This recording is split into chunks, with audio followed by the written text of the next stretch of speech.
Hello, আসসালামু আলাইকুম viewers. আর একটি নতুন ভিডিও নিয়ে আপনাদের সামনে উপস্থিত হলাম।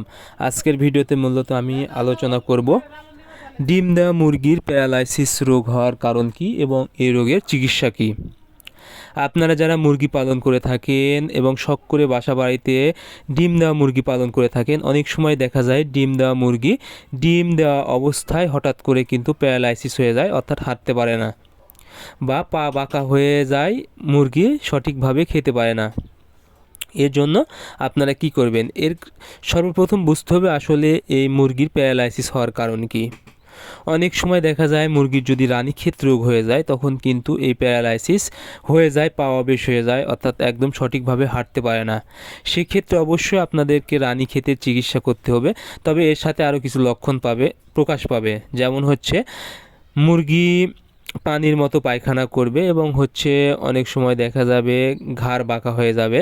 এরকম বিভিন্ন ধরনের লক্ষণ প্রকাশ পেলে বুঝতে হবে রানীক্ষেত রোগ হয়েছে।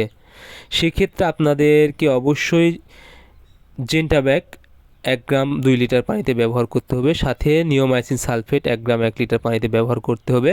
যদি বেশি পরিমাণ মুরগি হয় সেক্ষেত্রে এটিভেট ব্যবহার করবেন, জেন্টামাইসিনের সাথে এটিভেট ব্যবহার করবেন 1 মিলি 1 লিটার পানিতে। এবং অবশ্যই আপনারা কিডনি টনিক ব্যবহার করবেন 1 বেলা 1 মিলি 1 লিটার পানিতে। তবে যদি লক্ষণ প্রকাশ না পায়, অর্থাৎ এমনিতে যদি শুধু পা অবেশ বা প্যারালাইসিস হয়ে গেছে, সেক্ষেত্রে বুঝতে হবে মুরগির শরীরে বিভিন্নভাবে ভিটামিনের অভাব রয়েছে। যখন মুরগির ডিম দিবে তখন ডিম দেওয়ার ক্ষেত্রে কিন্তু মুরগির শরীরে পর্যাপ্ত পরিমাণের ভিটামিনের দরকার হয়।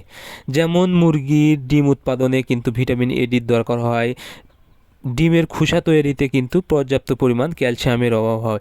সেক্ষেত্রে এই ভিটামিনগুলোর যদি অভাব হয়ে যায় তখন কিন্তু মুরগি পা পড়ে যায় বা প্যারালাইসিস হয়ে যায়, একদম সঠিকভাবে হাঁটতে পারে না। সেক্ষেত্রে আপনারা অবশ্যই ক্যালসিয়াম ব্যবহার করবেন। ক্যালসিয়াম ব্যবহার করবেন 1 মিলি 1 লিটার পানিতে 1 বেলা করে 5 থেকে 7 দিন। এবং 1 বেলা আপনারা থায়ামিন B1 B2 B6 এই ওষুধটা আপনারা ব্যবহার করবেন। এটি মূলত 1 বেলা ব্যবহার করবেন 1 গ্রাম 1 লিটার পানিতে। এই 2টা ওষুধ যদি আপনারা 5 থেকে 7 দিন ব্যবহার করতে পারেন, আশা করি আপনাদের মুরগির ভিটামিনের ঘাটতি হবে না, বা যদি ঘাটতি থাকে সেক্ষেত্রে পূরণ হয়ে যাবে এবং মুরগি সুস্থ হয়ে যাবে। এজন্য আপনারা যখনই দেখবেন ডিম দেওয়া মুরগি হঠাৎ করে প্যারালাইসিস হয়ে গেছে তখন আপনারা এই ওষুধগুলো ব্যবহার করার চেষ্টা করবেন।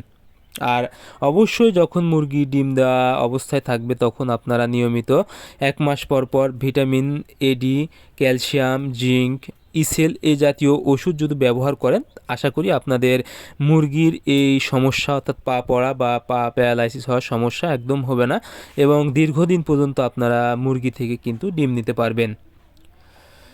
সো আপনাদের মুরগি যখনই প্যারালাইসিস হবে তখনই কিন্তু আপনারা এই ওষুধটা ব্যবহার করবেন। আরেকটি ওষুধ, সেটা হলো কিডনি টনিক। অনেক সময় কিডনিতে ইফেক্ট পড়লে কিন্তু আপনাদের মুরগির প্যারালাইসিস হয়ে যায়। সেক্ষেত্রে অবশ্যই আপনারা 1 বেলা কিডনি টনিক ব্যবহার করবেন যে কোনো কোম্পানির, 1 মিলি 1 লিটার পানিতে 5 থেকে 7 দিন। আশা করি মুরগি একদম সুস্থ হয়ে যাবে। সো আজকের ভিডিও পর্যন্তই। পরবর্তী ভিডিও পেতে অবশ্যই চ্যানেলটি সাবস্ক্রাইব করবেন।